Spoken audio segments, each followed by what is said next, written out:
Hello മുത്തുമണീസ് മകളെ, നമ്മുടെ CBSE 10th കെമിസ്ട്രിയിലെ first chapter ആയിട്ടുള്ള ഏതാണ് കെമിക്കൽ റിയാക്ഷൻസ് ആൻഡ് ഇക്വേഷൻ നമ്മൾ വളരെ ചുരുങ്ങിയ സമയം കൊണ്ട് വെറും 15 മിനിറ്റ് സമയം കൊണ്ട് നമ്മൾ എന്ത് ചെയ്യാൻ പോവാണ്, സെറ്റാക്കാൻ പോവാണ്. ഓക്കെ, അപ്പോൾ ശ്രദ്ധിച്ചിരിക്കുക, കൂടുതൽ സമയം നമുക്കില്ല, പെട്ടെന്ന് ശ്രദ്ധിച്ചിരിക്കുക. ഡീറ്റെയിൽ ക്ലാസ് നമ്മുടെ ലക്ഷ്യ ബാച്ചിൽ അവൈലബിൾ ആണ്. അപ്പോൾ പെട്ടെന്ന് നമ്മുടെ ബാച്ചിൽ ജോയിൻ ചെയ്യുന്ന ഡീറ്റെയിൽ ക്ലാസ് കേൾക്കണം എന്നുള്ളവർക്ക് എന്ത് ചെയ്യാം, ഈ താഴെ കാണുന്ന നമ്പറിൽ കോൺടാക്ട് ചെയ്യാം, ബാച്ചിൽ ജോയിൻ ചെയ്യാം. ഓക്കെ, അപ്പോൾ ശ്രദ്ധിക്കുക മക്കളെ, എങ്ങനെയായിരിക്കും നമ്മുടെ റിയാക്ഷൻ, കെമിക്കൽ റിയാക്ഷൻ, അതുപോലെ തന്നെ കെമിക്കൽ റിയാക്ഷനും കെമിക്കൽ ഇക്വേഷൻ എന്ന് പറഞ്ഞ ചാപ്റ്റർ അല്ലേ. അതിൽ നമുക്ക് ഫസ്റ്റ് ഡിസ്കസ് ചെയ്യാനുള്ളത് എന്താണ്, കുറേ ചേഞ്ചസ് ഇല്ലേ, കുറേ മാറ്റങ്ങളില്ലേ മക്കളെ നമ്മുടെ ലൈഫിൽ. ഇഷ്ടംപോലെ മാറ്റങ്ങളല്ലേ, പലതരം മാറ്റങ്ങളില്ലേ അല്ലേ. ചെറിയൊരു കുട്ടി വലിയൊരാളാവുന്നു, ഒരു മാറ്റമാണ് അല്ലേ. അതുപോലെ തന്നെ എന്താണ്, ചെറിയൊരു ചെടി വലിയൊരു ചെടിയായി മാറുന്നു, വലിയൊരു ട്രീ ആയി മാറുന്നു, ഒരു മാറ്റമാണ് അല്ലേ. പിന്നെ എന്ത് ചെയ്യുന്നു, ബോംബ് പൊട്ടുന്നു, അങ്ങനെ ഒരുപാട് ഒരു ഐസ് ഒരുകുന്നു അല്ലേ, പൂ വിരിയുന്നു അല്ലേ. ഇങ്ങനത്തെ ഒരുപാട് മാറ്റങ്ങളുണ്ട് അല്ലേ. ഇതൊക്കെ ചേഞ്ചസുകളാണ് അല്ലേ, ഇതൊക്കെ ചേഞ്ചസുകളാണ് അല്ലേ. ഈ ചേഞ്ചസുകളെ മക്കളെ, ഈ ചേഞ്ചുകളെ നമുക്ക് എന്ത് ചെയ്യാം, രണ്ടെണ്ണമായിട്ട് ക്ലാസിഫൈ ചെയ്യാം, രണ്ട് കാറ്റഗറി ആയിട്ട് ക്ലാസിഫൈ ചെയ്യാം. ഏതൊക്കെയാണത്, ഫിസിക്കൽ ചേഞ്ച് എന്നും അതുപോലെ തന്നെ കെമിക്കൽ ചേഞ്ച് എന്നും. നമുക്ക് നോക്കാം എന്താണ് ഫിസിക്കൽ ചേഞ്ച്. നമ്മുടെ പ്രകൃതിയിൽ നടക്കുന്ന എല്ലാ മാറ്റങ്ങളെയും എല്ലാ ചേഞ്ചസുകളെയും രണ്ട് ഫാമിലി ആയിട്ട് തിരിക്കാൻ പറ്റും, കെമിക്കൽ ചേഞ്ചും അതുപോലെ തന്നെ ഫിസിക്കൽ ചേഞ്ചും അല്ലേ. നമുക്ക് നോക്കാം, നമുക്കൊരു എക്സാമ്പിൾ വെച്ച്, എൻ്റെ എക്സാമ്പിൾ തന്നെ, ഞാൻ തന്നെയാണ് എക്സാമ്പിൾ, എൻ്റെ എക്സാമ്പിൾ വെച്ച് നോക്കിയാലോ. ഞാനിങ്ങനെ നിൽക്കുകയാണ്, ഫിസിക്കൽ ചേഞ്ച് എന്താ മാറ്റം എന്നറിയോ, ശ്രദ്ധിച്ചോ. കണ്ടോ, എൻ്റെ കാലെടുത്ത് പറിച്ചെടുത്തിട്ട് കൈ ഇരിക്കുന്ന സ്ഥലത്തും കൈ പറിച്ചെടുത്തിട്ട് കാലിരിക്കുന്ന സ്ഥലത്തുമായിട്ട് മാറ്റി, ചേഞ്ച് വരുത്തി അല്ലേ. എന്താ അതിൻ്റെ പ്രത്യേകത, ഇവിടെ ഞാൻ തന്നെയാണ് ഈ മാറ്റം സംഭവിച്ചപ്പോഴും ഈ ചേഞ്ച് സംഭവിച്ചപ്പോഴും ഇതും സായി കൃഷ്ണനാണ്, ഇതും സായിയാണ്, രണ്ടും സായി തന്നെയാണ്, പുതിയ ആൾക്കാരൊന്നും ഉണ്ടായിട്ടില്ല. ഇത് മാറ്റിയപ്പോൾ ഇത് മാറി ഹരിസാറൊന്നും ആയിട്ടില്ല, ഞാൻ തന്നെയാണത്. അതുപോലെ തന്നെ ഇത് മാറ്റി ഇങ്ങോട്ടേക്ക് ഫിക്സ് ചെയ്ത് കഴിഞ്ഞാൽ വീണ്ടും എന്നെ ഇതേ രൂപത്തിലേക്ക് ആക്കാനും പറ്റും അല്ലേ. അപ്പോൾ ഫിസിക്കൽ ചേഞ്ച് എന്ന് പറഞ്ഞാൽ എന്താ, പുതിയ സബ്സ്റ്റൻസ് ഒന്നും ഉണ്ടാവാത്തതും ഇങ്ങോട്ടേക്ക് തിരിച്ചും അങ്ങോട്ടും ഇങ്ങോട്ടും റിവേഴ്സിബിൾ നടക്കാൻ പറ്റുന്നതുമായിട്ടുള്ള എല്ലാ മാറ്റങ്ങളെയും നമുക്ക് എന്ത് പറയാം, ഫിസിക്കൽ ചേഞ്ച് എന്ന് പറയാം അല്ലേ. ഡെഫിനിഷൻ നോക്കിയാലോ, ഡെഫിനിഷൻ നോക്കിയാലോ മക്കളെ. ഏതാ ഡെഫിനിഷൻ കണ്ടോ, in a physical change no new substance are formed, പുതിയ സബ്സ്റ്റൻസ് ഒന്നും ഉണ്ടാവുന്നില്ല എന്താണ്. അതുപോലെ തന്നെ എന്താണ്, പുതിയ മോളിക്യൂൾസ് ഒന്നും ഉണ്ടാവില്ല, അതിങ്ങോട്ട് തിരിച്ച് നടത്താനും പറ്റും അല്ലേ. യെസ്, ഇന്ന് കെമിക്കൽ ചേഞ്ച് എന്ന് പറഞ്ഞാൽ എന്താ അറിയോ, ഞാൻ തന്നെ എന്നെ അങ്ങോട്ട് തീ കൊളുത്താണ്, എന്നെ അങ്ങോട്ട് കത്തിക്കുകയാണ്. കത്തിച്ച സമയത്ത് ഞാൻ ചാരമായി മാറി, ആഷായി മാറി, പുതിയ സബ്സ്റ്റൻസ്, ആഷ് ഉണ്ടായില്ലേ, പുതിയ സബ്സ്റ്റൻസ് ഉണ്ടായി. വീണ്ടും ചാരത്തിൽ നിന്ന് എന്നെ എങ്ങോട്ട് മാറ്റാൻ പറ്റുമോ, ഇല്ല. അപ്പോൾ പുതിയൊരാൾ ഉണ്ടാവുന്ന മാറ്റം അല്ലെങ്കിൽ തിരിച്ച് നടത്താൻ പറ്റാത്ത മാറ്റം, അതിനെയാണ് നമ്മൾ എന്ത് പറയുക, കെമിക്കൽ ചേഞ്ച് എന്ന് പറയുക അല്ലേ. നമുക്കൊരു ടേബിൾ ഉണ്ട്, നമ്മുടെ ടെക്സ്റ്റ് ബുക്കിൽ ടേബിൾ ഉണ്ട് അല്ലേ, ടേബിൾ ഉണ്ട്. കണ്ടോ, ഇതാണ് ടേബിൾ, ഇതാണ് നിങ്ങൾ പഠിച്ചിരിക്കേണ്ടത് അല്ലേ. ഫിസിക്കൽ ചേഞ്ച് എന്ന് പറഞ്ഞു കഴിഞ്ഞാൽ no new substance are formed, പുതിയ ആൾക്കാർ ഉണ്ടാവുമോ, ഉണ്ടാവില്ല. യെസ്, കെമിക്കൽ ചേഞ്ച് എന്ന് പറഞ്ഞു കഴിഞ്ഞാൽ പുതിയ സബ്സ്റ്റൻസ് ഉണ്ടാവും അല്ലേ. പിന്നെന്താ, യൂഷ്വലി റിവേഴ്സിബിൾ, യൂഷ്വലി ഇറിവേഴ്സിബിൾ കേട്ടോ. ചില ഇതൊക്കെ റിവേഴ്സിബിളാണ്, ചില കെമിക്കൽ ചേഞ്ചസ് ഒക്കെ എന്ത് ചെയ്യുന്നുണ്ട്, റിവേഴ്സിബിൾ ആയിട്ടും നടക്കാറുണ്ട് കേട്ടോ. പിന്നെ വേറൊരു കാര്യം പറയാനുള്ളത്, കെമിക്കൽ ചേഞ്ചിന് നമ്മൾ കെമിക്കൽ റിയാക്ഷൻ എന്നും പറയും കേട്ടോ, കെമിക്കൽ റിയാക്ഷൻ എന്നും പറയും. കെമിക്കൽ ചേഞ്ചിനെ തന്നെയാണ് നമ്മൾ എന്ത് പറയുക, കെമിക്കൽ റിയാക്ഷൻ എന്ന് പറയുക. അപ്പോൾ ഈ വരുന്ന കെമിക്കൽ ചേഞ്ചസിനെ പറ്റിയിട്ടാണ് മക്കളെ നമ്മൾ ഇനി ഈ ക്ലാസ്സിൽ എന്ത് ചെയ്യാൻ പോകുന്നത്, ഈ ഒരു ചാപ്റ്ററിൽ ഇനി ഡിസ്കസ് ചെയ്യാൻ പോകുന്നത്. യെസ്, എന്താണ് കെമിക്കൽ ചേഞ്ചിനെ പറ്റി ഡിസ്കസ് ചെയ്യാൻ പോകുന്നത് കണ്ടോ. Reactions induce chemical changes are known as chemical reaction അല്ലേ. പുതിയ സബ്സ്റ്റൻസ് ഉണ്ടാവുന്ന കെമിക്കൽ ചേഞ്ചസിന് പറയുന്ന മറ്റൊരു പേരാണ് കെമിക്കൽ റിയാക്ഷൻസ് എന്ന് പറഞ്ഞു കഴിഞ്ഞു. യെസ്, അങ്ങനെയാണെങ്കിൽ നമുക്കൊരു കെമിക്കൽ റിയാക്ഷൻ അല്ലേ, നമുക്കൊരു കെമിക്കൽ റിയാക്ഷൻ നോക്കിയാലോ അല്ലേ. മഗ്നീഷ്യം ഓക്സിജനുമായി ചേർന്ന് എന്ത് ചെയ്തു, മഗ്നീഷ്യം ഓക്സൈഡ് ഉണ്ടായി അല്ലേ. മഗ്നീഷ്യം ഓക്സിജനുമായിട്ട് ചേർന്ന് എന്ത് ചെയ്തു, മഗ്നീഷ്യം ഓക്സൈഡ് ഉണ്ടായി. ഇവിടെ 2 ഇടേണ്ടി വരും, ഇവിടെയും 2 ഇടേണ്ടി വരും, ബാലൻസ് ചെയ്തുകൊണ്ടാണ്. ബാലൻസിങ് ഒക്കെ നമ്മൾ പഠിക്കും. യെസ്, മഗ്നീഷ്യം ഓക്സിജനുമായിട്ട് ചേർന്ന് കത്തിച്ചു, മഗ്നീഷ്യം കത്തിച്ച് എന്തായിട്ട് മാറി, മഗ്നീഷ്യം ഓക്സൈഡ് ആയിട്ട് മാറി അല്ലേ. ഇതൊരു റിയാക്ഷനാണ്, ഇതൊരു കെമിക്കൽ ചേഞ്ച് അല്ലേ. വീണ്ടും ഇതിനെ കത്തി കഴിഞ്ഞ ഒരു സാധനത്തിന് എങ്ങോട്ടേക്ക് മാറ്റാൻ പറ്റുമോ, ഇല്ല, ഇതൊരു കെമിക്കൽ ചേഞ്ചാ. ആരൊക്കെയാ മക്കളെ ഇവിടെ കൂടിച്ചേർന്നത്, ഇവരല്ലേ കൂടിച്ചേർന്നത്, ഇവർ നമ്മൾ പറയും റിയാക്റ്റന്റുകൾ. എന്താ പറയുക, റിയാക്റ്റന്റുകൾ എന്ന് പറയും. കൂടിച്ചേരുന്നത് ആരാണോ അവരാണ് റിയാക്റ്റന്റ്. ഇവിടെ പുതുതായിട്ടുണ്ടായ സബ്സ്റ്റൻസ് ആരാ, പുതുതായിട്ടുണ്ടായ പ്രൊഡക്റ്റ് ആരാ, ഇവരല്ലേ. അപ്പോൾ ഇതിനെ നമ്മൾ പ്രൊഡക്റ്റ് എന്ന് പറയും. അപ്പോൾ ഒരു കെമിക്കൽ ചേഞ്ച് നടക്കുമ്പോൾ, ഒരു കെമിക്കൽ റിയാക്ഷൻ നടക്കുമ്പോൾ ആ റിയാക്ഷനിൽ കൂടിച്ചേരുന്നത് ആരാണോ അവരാണ് റിയാക്റ്റന്റുകൾ. ഉണ്ടാവുന്നത് ആരാണോ അവരാണ് പ്രൊഡക്റ്റ്. കിട്ടി. സെറ്റായി കേട്ടോ. ഓക്കെ, അപ്പോൾ ശ്രദ്ധിച്ചോ, കണ്ടോ റിയാക്ഷൻസ് അല്ലേ, take part in A reaction അല്ലേ. ഇത് ആരാണോ അതിൽ പങ്കെടുക്കുന്നത് അവർ നമ്മൾ റിയാക്റ്റന്റുകൾ എന്നും, ആരാണോ അവിടെ ഫോം ചെയ്യുന്നത് അവർ നമ്മൾ എന്ത് പറയും, പ്രൊഡക്റ്റ് എന്നും പറയും. പിന്നെ നമ്മളൊരു ഇക്വേഷൻ പോലെ എഴുതിയില്ലേ മക്കളെ, ഈ ഒരു റിയാക്ഷൻ അല്ലേ, അതായത് burning of magnesium ribbon in O2, O2ന്റെ സാന്നിധ്യത്തിൽ റിബൺ കത്തുന്നത് നമ്മളൊരു ഇക്വേഷൻ പോലെ എഴുതിയില്ലേ. ഇതൊരു ഇക്വേഷൻ പോലെയല്ലേ, ഇതിന് നമ്മൾ പറയുന്ന പേരാണ് കെമിക്കൽ ഇക്വേഷൻ കേട്ടോ. ഏതൊരു റിയാക്ഷനെയും ഒരു ഇക്വേഷൻ പോലെ എഴുതുന്നതിന് നമ്മൾ പറയുന്ന പേരാണ് കെമിക്കൽ ഇക്വേഷൻ. സെറ്റായി, പക്കയായി. അങ്ങനെയാണെങ്കിൽ നമുക്ക് എങ്ങനെ അതിനെ ബാലൻസ് ചെയ്യാൻ പറ്റും? ജസ്റ്റ് ബാലൻസ് എന്ന് പറഞ്ഞാൽ എന്താ, റിയാക്റ്റന്റ് സൈഡിലുള്ള ആളുകളുടെ എണ്ണവും പ്രൊഡക്റ്റിന്റെ സൈഡിലുള്ള ആളുകളുടെ എണ്ണവും എന്തായിരിക്കണം, ഈക്വൽ ആയിരിക്കണം. അതിനെയാണ് നമ്മൾ ബാലൻസിങ് എന്ന് പറയുക കേട്ടോ. റിയാക്റ്റന്റ് അവിടെ ആരൊക്കെ ഉണ്ടോ പ്രൊഡക്റ്റിന്റെ അവിടെ അത്രേ പാടുള്ളൂ. ഇപ്പൊ അതാ ശ്രദ്ധിച്ചോ, H2 plus O2 gives H2O അല്ലേ. ഹൈഡ്രജനും ഓക്സിജനും കൂടിയിട്ട് എന്ത് ചെയ്യാണ്, H2O വാട്ടർ ഉണ്ടാവുകയാണ് അല്ലേ. ബാലൻസ്ഡ് ആണോ? ഹൈഡ്രജൻ ഇവിടെ രണ്ടെണ്ണമാണ് അല്ലേ. ഓക്സിജൻ ഇവിടെ രണ്ടെണ്ണമാണ് അല്ലേ. ഹൈഡ്രജൻ ഇവിടെ രണ്ടെണ്ണമാണ്, ഓക്സിജൻ ഇവിടെ ഒന്നേ ഉള്ളൂ. ബാലൻസ്ഡ് ആണോ? അല്ല. റിയാക്റ്റന്റ് സൈഡിൽ രണ്ടും രണ്ടെണ്ണം ഉണ്ട് അല്ലേ. പക്ഷെ ഇവിടെ എന്താണുള്ളൂ, ഹൈഡ്രജൻ രണ്ടെണ്ണം ഉള്ളൂ, പക്ഷെ ഓക്സിജൻ എന്താണ്, ഒന്നേ ഉള്ളൂ. അപ്പോൾ ഓക്സിജൻ മാറ്റല്ലേ. അപ്പോൾ ഓക്സിജൻ രണ്ടെണ്ണം ആക്കാൻ വേണ്ടി ഞാൻ ഇവിടെ രണ്ടിട്ട് കൊടുത്തു. ഇവിടെ മാത്രം ഇട്ട് കൊടുക്കാൻ പറ്റുള്ളൂ കേട്ടോ. മുന്നിൽ മാത്രമേ ചേഞ്ചസ് വരുത്താൻ പറ്റുള്ളൂ, അടിയിൽ കൊണ്ടുപോയി ചേഞ്ചസ് വരുത്തരുത്. മുന്നിൽ ഇട്ട് കൊടുത്തു 2. അപ്പോൾ ഇവിടെ എന്തായി മാറ്റം, ഹൈഡ്രജൻ 4 എണ്ണമായി അല്ലേ. ഹൈഡ്രജനും മാറി, ഓക്സിജൻ മാത്രമല്ല മാറിയത്, ഹൈഡ്രജൻ 4 എണ്ണമായി. ഓക്സിജൻ എത്ര എണ്ണമായി, ഓക്സിജൻ 2 എണ്ണമായി അല്ലേ. അപ്പോൾ ഇവിടെ ഹൈഡ്രജൻ മാറിയില്ലേ, ഇവിടെ ഹൈഡ്രജൻ ഇപ്പോൾ 4 ആയിട്ടുണ്ട്, ഇവിടെ 4 ആക്കണ്ടേ. സോ ഇവിടെ എന്ത് ചെയ്യണം, 2 ഇട്ട് കൊടുക്കണം. ഒന്നുമില്ല, നമ്മൾ എന്ത് ചെയ്യുക, താഴെ എന്ത് ചെയ്യുക, ആരൊക്കെയാണുള്ളതെന്ന് എഴുതി വെക്കുക. എന്നിട്ട് അങ്ങോട്ടും ഇങ്ങോട്ടും എന്ത് ചെയ്യുക, അങ്ങനെ ബാലൻസ് ചെയ്ത് കളിക്കുക. അത്രേ ഉള്ളൂ. Next അടുത്തെന്താ, C+O2 gives CO2. Balance ചെയ്യേണ്ട ആവശ്യമുണ്ടോ? ഇല്ല. നോക്ക്, നമുക്ക് C ഇവിടെ ഒന്നുള്ളൂ, LHS അല്ലേ, അതായത് റിയാക്റ്റന്റ് അവിടെ C ഒന്നുള്ളൂ, O 2 ഉണ്ട് അല്ലേ. ഇവിടെയോ പ്രൊഡക്റ്റിന്റെ സൈഡിലോ C ഒന്നുള്ളൂ, O എത്ര ഉണ്ട്, 2 ഉണ്ട്. സോ ബാലൻസ്ഡ് ആണ്, ബാലൻസ് ആക്കേണ്ട ആവശ്യമില്ല. ഈ ബാലൻസ് ആക്കണമെങ്കിൽ ഏതാണോ കുറവ് അത് ഇവിടെ ഇട്ട് എന്ത് ചെയ്യണം, ബാലൻസ് ആക്കണം. യെസ്, അത് സെറ്റായെന്ന് വിശ്വസിക്കുന്നതാണ് ബാലൻസിങ്.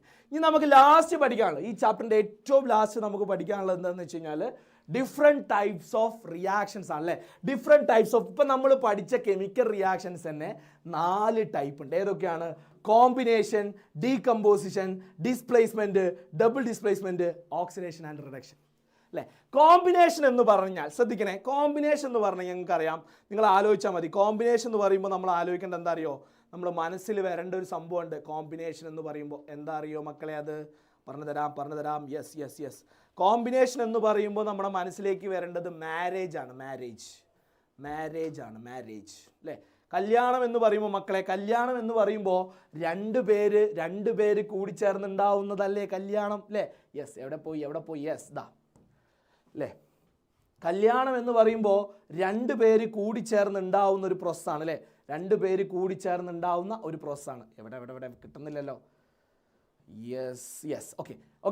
അപ്പോൾ 2 പേര് കൂടിച്ചേർന്നുണ്ടാവുന്ന ഒരു പ്രോസസ്സാണ് മാരേജ്. അപ്പോൾ കോമ്പിനേഷൻ റിയാക്ഷൻ എന്ന് പറയുമ്പോൾ നമ്മുടെ മനസ്സിലേക്ക് വരുന്നത് മാരേജ് തന്നെയാണ്. ഇവർ 2 പേര് കൂടിച്ചേർന്നു, 2 യുവമിഥുനങ്ങൾ കൂടിച്ചേർന്ന് ഒന്നായി മാറി. 2 ആളുകൾ കൂടിച്ചേർന്ന് ഒരു പ്രൊഡക്റ്റായി മാറി. മാരേജ്, കോമ്പിനേഷൻ അല്ലേ. ഓക്കെ, അതന്നെ സംഭവം കേട്ടോ. 2 ആളുകൾ കൂടിച്ചേർന്ന് ഒരു പ്രൊഡക്റ്റായി മാറുന്നു അല്ലേ, സിംഗിൾ പ്രൊഡക്റ്റായി മാറുന്നു. ഇപ്പോൾ H2 ഒരാളാ, O2 ഒരാളാ, H2O ആയിട്ട് മാറുന്നു അല്ലേ. ബാലൻസ് ചെയ്തിട്ടില്ല, ബാലൻസ് ചെയ്തോളൂ അല്ലേ. ബാലൻസ് ചെയ്യുമ്പോൾ എന്താ വരിക, ഇവിടെ 2 വരും, ഇവിടെയും 2 വരും അല്ലേ. യെസ്, ഇതാണ് കോമ്പിനേഷൻ റിയാക്ഷൻ.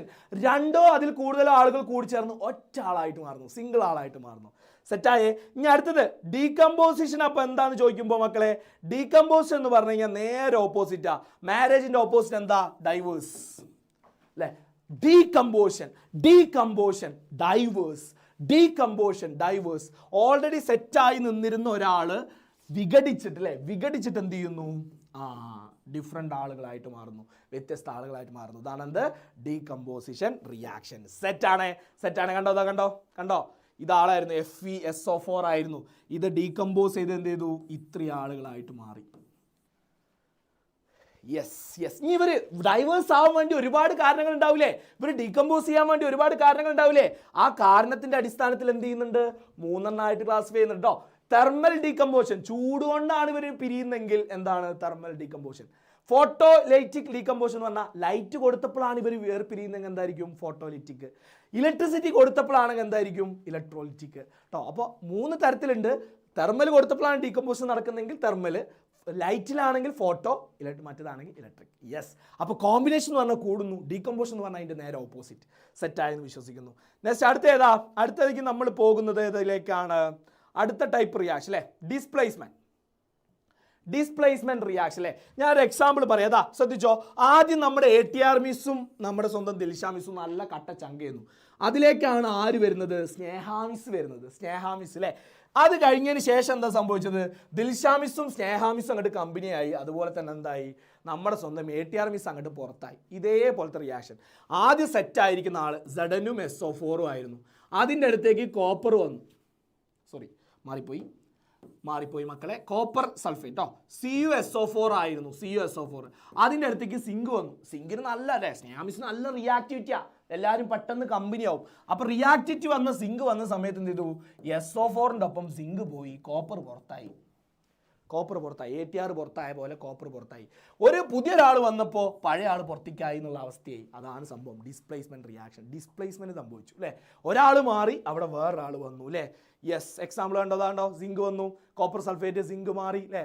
സിങ്ക് ഇരിക്കുന്ന സ്ഥലത്ത്, കോപ്പർ ഇരിക്കുന്ന സ്ഥലത്ത് ആര് വന്നു? സിങ്ക് വന്നു. താൻ ഇരിക്കേണ്ടടുത്ത് താൻ ഇരുന്നില്ലെങ്കിൽ അവിടെ വേറെ ആരോ കയറിയിരിക്കുന്നു പറഞ്ഞ പോലെ. യെസ്, അപ്പം അത് മാറി. സെറ്റാണ്. ഡിസ്പ്ലേസ്മെന്റ് റിയാക്ഷൻ സെറ്റായി എന്ന് വിശ്വസിക്കുന്നു. സെറ്റായി. ഇനി അടുത്തത് ഡബിൾ ഡിസ്പ്ലേസ്മെന്റ് അല്ലേ. ഡബിൾ ഡിസ്പ്ലേസ്മെന്റ് നമുക്ക് എക്സാമ്പിൾ ഉണ്ട്. ശ്രദ്ധിച്ചോ. ഈ റിയാക്ഷൻ ഡബിൾ ഡിസ്പ്ലേസ്മെന്റാ. ഇവിടെ ദിൽഷാമിസിന്റെ കയ്യിൽ എന്താണ്? ബാഗാണ്. ATR മിസ്സിന്റെ കയ്യിൽ എന്താണ്? ഗ്ലോബാണ്. ഇവിടെ നേരെ തിരിഞ്ഞില്ലേ, ഇവർ രണ്ടുപേരും അങ്ങോട്ടും ഇങ്ങോട്ടും എക്സ്ചേഞ്ച് ചെയ്തു. എൻ്റെ ഉള്ളതിനെ നീ പിടിച്ചോ, നിൻ്റെ ഉള്ളതിനെ ഞാൻ പിടിക്കാം അല്ലേ. അങ്ങനെ അങ്ങോട്ടും ഇങ്ങോട്ടും ഡിസ്പ്ലേസ്മെന്റ് നടന്നു. നേരത്തെ ഒരാൾ മാത്രമേ മാറിയിട്ടുണ്ടായിരുന്നുള്ളൂ. ഇപ്പം അങ്ങനെയല്ല. അങ്ങോട്ട് കൊടുത്തപ്പോൾ ഇങ്ങോട്ട് പുതിയൊരാളെ തന്നിട്ടുണ്ട്, അങ്ങോട്ട് കൊടുത്തപ്പോൾ ഇങ്ങോട്ട് പുതിയൊരാളെ തന്നിട്ടുണ്ട്. അതിനെയാണ് നമ്മൾ എന്ത് പറയുക? ഡബിൾ ഡിസ്പ്ലേസ്മെന്റ് റിയാക്ഷൻ എന്ന് പറയാം കേട്ടോ. ഡബിൾ ഡിസ്പ്ലേസ്മെന്റ് റിയാക്ഷൻ എന്ന് പറയുക.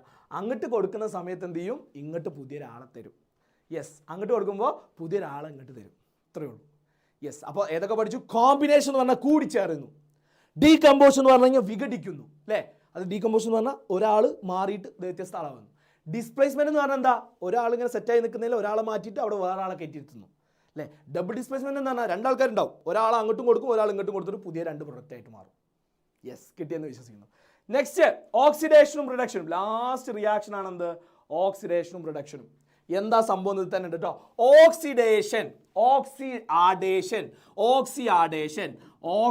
ആഡ് ചെയ്യുന്നതിനെയാണ് അല്ലേ. ഓക്സിജൻ ആഡ് ചെയ്യുന്നതിനെയാണ് നമ്മൾ എന്ത് പറയുക? ഓക്സിഡേഷൻ എന്ന് പറയുക.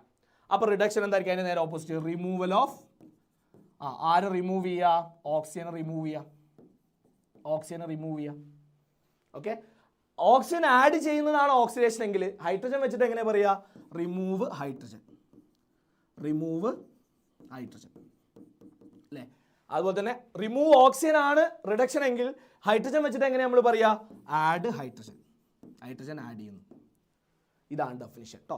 ഓക്സിഡേഷൻ എന്ന് പറഞ്ഞാൽ ഓക്സിജൻ ആഡ് ചെയ്യുന്നു. ഓക്സിജന്റെ ടേമിൽ പറയുകയാണെങ്കിൽ ഓക്സിജൻ ആഡ് ചെയ്യുക, അല്ലെങ്കിൽ എന്ത് പറയാം? ഹൈഡ്രജന്റെ ടേമിൽ എന്ത്? റിമൂവ് ഹൈഡ്രജൻ എന്ന് പറയാം. അടുത്തത്, അപ്പോൾ ഓക്സിജൻ ആഡ് ആണെങ്കിൽ ഓക്സിജൻ ആഡ് ചെയ്യുന്നതാണ് ഓക്സിഡേഷൻ എങ്കിൽ റിഡക്ഷൻ എന്താ? Removal of oxygen. Oxygen remove ചെയ്ത് കളയുക. ഓക്സിജൻ റിമൂവ് ചെയ്യുക, റിമൂവൽ ഓഫ് ഓക്സിജൻ അല്ലേ. അല്ലെങ്കിൽ അഡീഷൻ ഓഫ് ഹൈഡ്രജൻ. സെറ്റാണ്. നമുക്ക് നോക്കാം. നമുക്കൊരു എക്സാമ്പിൾ നോക്കാം. ഏതാണ് ഓക്സിഡേഷൻ റിഡക്ഷൻ? നോക്കി നിങ്ങൾ ഇവിടെ